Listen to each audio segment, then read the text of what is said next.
ఆంధ్రప్రదేశ్ నుంచి అంతర్జాతీయ స్థాయి క్రీడాకారులను తయారు చేయాలనేది మన సీఎం శ్రీ నారా చంద్రబాబు నాయుడు గారి లక్ష్యం. అంతర్జాతీయ స్థాయిలో తమ సత్తాను చాటి రాష్ట్ర కీర్తి ప్రతిష్టలను, దేశ ఖ్యాతిని ఇనుమడింపజేయాలనేది మన ఏపీ క్రీడాకారుల తాపత్రయం.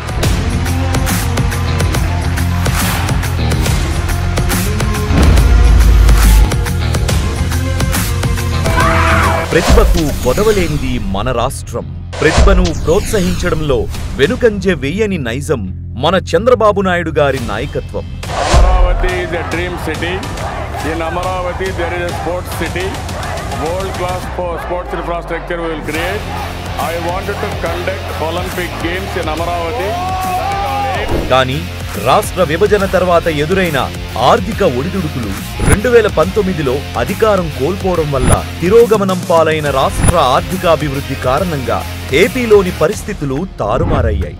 అయినప్పటికీ సడలని సంకల్పంతో పట్టువదలని విక్రమాదిత్యునిలా తన సాయశక్తుల విజన్ 2047 స్వర్ణాంధ్రను సాధించే దిశగా ముందుకెళ్తున్నారు మన సీఎం చంద్రబాబు నాయుడు గారు.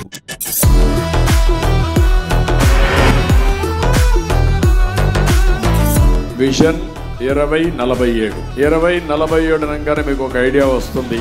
77వ స్వాతంత్ర దినోత్సవాన్ని ఈరోజు జరుపుకున్నాం. 2047లో 100 సంవత్సరాల స్వాతంత్ర దిన వేడుకల్ని మనం జరుపుకోబోతున్నాం.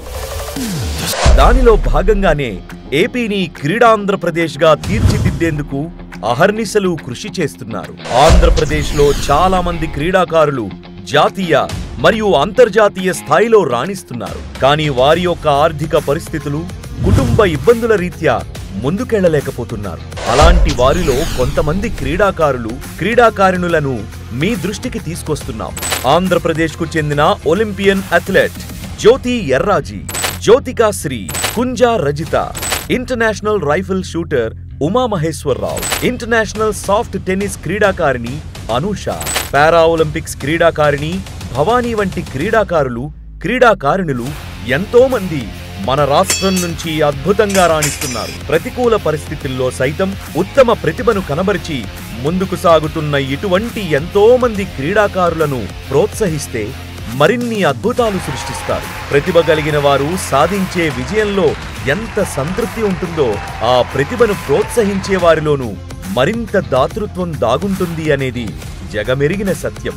కొన్ని రాష్ట్రాల్లో క్రీడలను దత్తత తీసుకోవడం ద్వారా ఆ రాష్ట్రాల కీర్తి ప్రతిష్టలు విశ్వవ్యాప్తమవుతున్నాయి. అటువంటి తరుణంలో మన తెలుగు క్రీడాకారుల ప్రతిభ కూడా ప్రపంచానికి తెలియాల్సి ఉంది. గ్రామీణ ప్రాంతాల్లో సైతం అత్యద్భుతమైన ప్రతిభ కలిగిన క్రీడాకారులు ఉన్నప్పటికీ వారికి తగిన ప్రోత్సాహం అందడం లేదు. అలాంటి పేద క్రీడాకారులను పారిశ్రామికవేత్తలు, వ్యాపారవేత్తలు, ఎన్ఆర్ఐలు, ఔత్సాహికులు స్వచ్ఛందంగా ముందుకు వచ్చి ప్రోత్సహిస్తే చరిత్ర సృష్టించవచ్చు.